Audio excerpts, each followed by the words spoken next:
Bom dia, meus amados, a graça e a paz do Senhor. Eu sou o pastor Rômulo Pereira, da Igreja Batista, Palavra da Graça, e hoje nós vamos estudar os Atos dos Apóstolos, capítulo 8, verso 4, que diz: Os que haviam sido dispersos pregavam a palavra por onde quer que fossem. Bom, meus amados, deixa eu fazer aqui um breve retrocesso, né? Nós já até estudamos o verso seguinte, o verso 5, para os que estão acompanhando a sequência, né? Mas eu quero retornar a esse verso 4, que já gravamos um áudio sobre ele, mas eu vejo uma necessidade aqui de apontar algumas questões que são, sim, importantes para nós. Porque nós estamos vendo aqui os discípulos se espalhando e pregando a palavra por todo lado. E muitas vezes nós ficamos com o nosso coração desejoso de anunciar a Cristo, de pregar a palavra de Deus, mas muitas vezes nós não conseguimos, porque não sabemos o que dizer, ficamos envergonhados, não com a pessoa de Jesus, mas realmente não tendo o trato, não sabendo exatamente o que fazer, o que falar, como fazer, como falar. Isso é algo comum. E Jesus nos deu essa missão, né, chamado de a grande comissão: ide e pregai o evangelho a toda criatura, batizando-os em nome do Pai, do Filho e do Espírito Santo. Esse é um texto repetido frequentemente para nos lembrar dessa missão que nós temos. E isso às vezes nos, nos incomoda, nos alarma, porque a gente muitas vezes não sabe fazer isso. A gente até quer, até gostaria, mas não sabe. A maioria das pessoas não tem essa facilidade de comunicação, ainda mais de um tema que muitas vezes vai gerar aversão, vai gerar oposição, vai gerar desinteresse ou caras fechadas. Então, como a gente lida com isso, queridos? Bom, primeiro, deixa eu tratar desse verso em que Jesus disse: ide e pregai o evangelho. Então, parece que é algo que você tem que parar o que você está fazendo e ir fazer essa outra coisa. Na verdade, o termo grego ali utilizado por Jesus, sim, pode significar ide. Inclusive, a maioria das traduções colocam isso, mas o termo grego ali pode significar, e tem essa impressão de significar indo. Indo. Então, não é, olha, para o que você está fazendo e vá fazer a sua. Não, é indo. Ou seja, no caminho.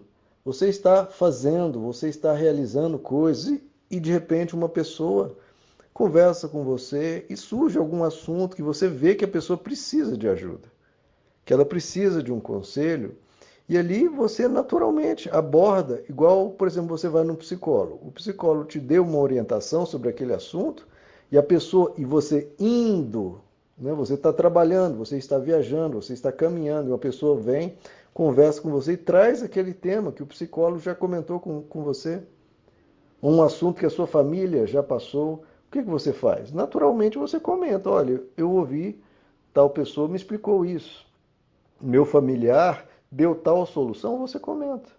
Da mesma forma é com Cristo. Você não precisa de nenhum treinamento teológico especializado para conversar questões da alma humana. Você aconselha o que você viveu. É complicado você tentar entrar em assuntos e temas que você não viveu. Agora, se você já viveu, compartilhe. Compartilhe com todo o amor, com toda a sinceridade.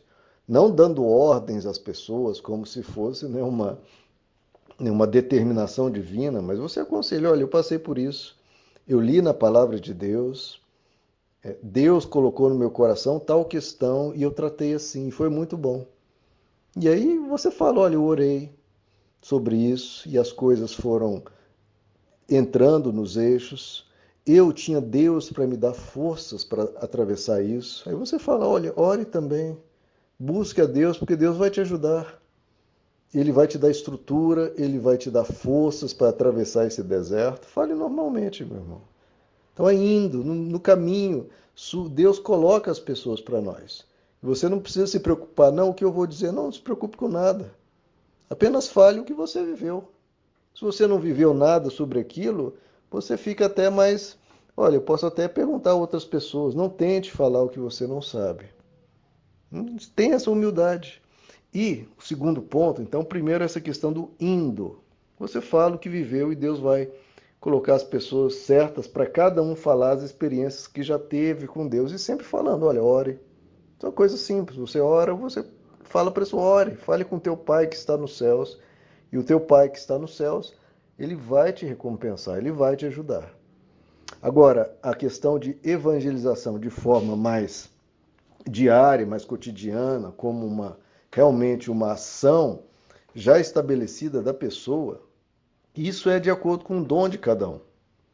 Por exemplo, você não é obrigado a pregar a palavra de Deus lá na frente da igreja, porque cada um tem o seu chamado, tem o seu dom, o seu talento, a sua virtude, a sua preparação. Da mesma forma, uma pessoa que evangeliza de forma mais cotidiana, de forma já como um ministério. Isso é o dom. Eu que tenho mais essa unção, como chamamos, esse preparo, essa vocação de pregar a palavra, de ser mestre, se eu tentar usar o que eu sei para esse outro ministério, não vai funcionar. Pelo menos não tão bem. E da mesma forma, aquele que evangeliza, se ele tentar pregar a palavra rotineiramente, também não vai ser tão bom. Ele pode fazer aqui ou acolá, quebrar um galho, mas não é a vocação, não é o chamado. Então nós temos que ter reconhecer o que sabemos e reconhecer o que não sabemos. Reconhecer ao qual nós fomos chamados e o que nós não fomos chamados. Como Efésios 4, verso 11 nos diz, ele, Deus, designou alguns para apóstolos, outros para profetas, outros para evangelistas e outros para pastores e mestres, a fim de preparar os santos para toda boa obra. Então ele não separou todos para serem mestres evangelistas, não. Uns fazem uma parte, outros fazem outra. Por quê? Para dividir o trabalho, porque senão fica muito pesado. Muitas vezes a pessoa acha que o pastor, ou o padre, ou o líder é obrigado a saber tudo sobre tudo. Isso é humanamente impossível e é um fardo esmagador sobre a alma humana. Isso não pode ser colocado, nenhum indivíduo humano é para carregar uma carga desse tamanho.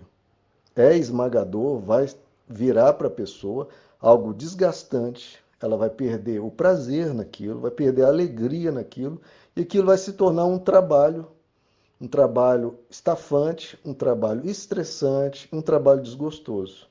Então, por isso que o Evangelho e Deus, em sua sabedoria, divide. Cada um faz uma ação. Agora, as pessoas geralmente querem, não, o pastor não está liderando a obra social, como nós já tratamos mais anteriormente no livro de Atos, que os próprios apóstolos disseram, não, isso não dá para ser feito. Porque se nós cuidarmos disso também, a palavra, a ministração da palavra, o ensino vai ficar prejudicado. Então a questão de todos têm que trabalhar, cada um à frente de uma coisa. O apóstolo Paulo detalha isso mais longamente lá em 1 Coríntios capítulo 12, em que ele fala expressamente isso, olha, há diferentes tipos de dons, mas o Espírito é o mesmo. Há diferentes tipos de ministérios, mas o Senhor é o mesmo. Há diferentes formas de atuação, mas é o mesmo Deus quem efetua tudo em todos. A cada um, porém, olha só, a cada um, porém, é dada a manifestação do Espírito visando ao bem comum.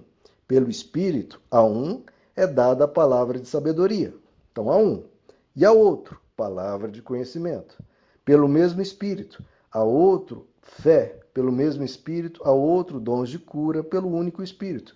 A outro, poder para operar milagres. A outro, profecia. A outro, discernimento de espíritos e por aí vai.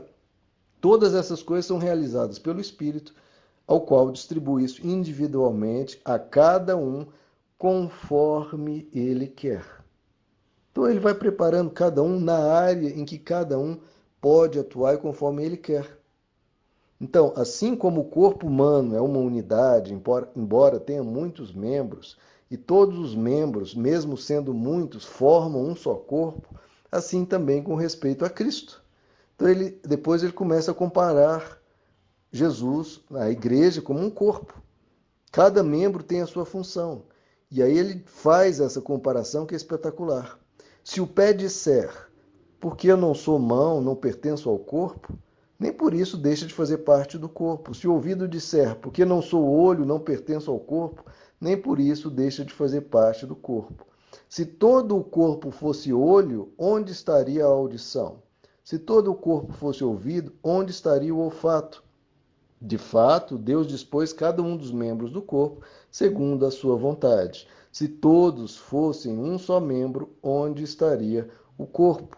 Assim há muitos membros, mas um só corpo. O olho não pode dizer à mão, não preciso de você. Nem a cabeça pode dizer aos pés, não preciso de vocês. Então veja que igual um corpo humano tem várias partes, cada um com a sua função. Imagine se o olho tentar realizar a função da mão. Não vai funcionar. Ou a mão tentar realizar a função excretora. Também não vai funcionar. Ou o pulmão tentar exercer a função do coração. Não faz sentido.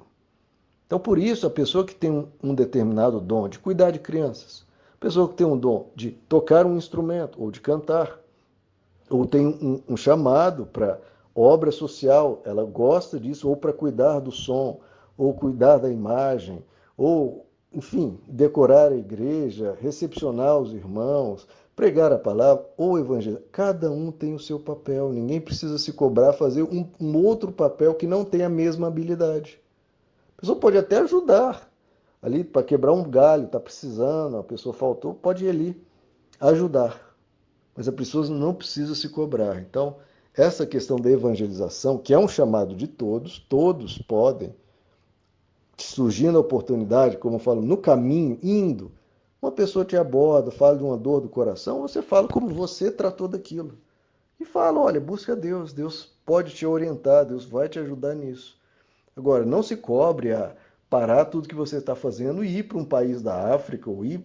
Não, meu irmão, cada um tem um chamado. Aqueles que têm um chamado para isso, esperamos que esses vão adiante e a gente dá o suporte, seja financeiro, seja de oração, seja de ajudar na organização, preparação, etc.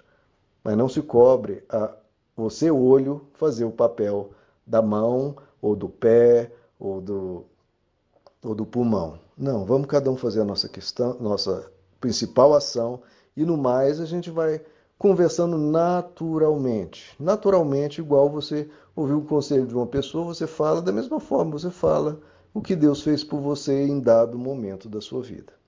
Amém, meus amados? Que Deus os abençoe. A graça e a paz do Senhor.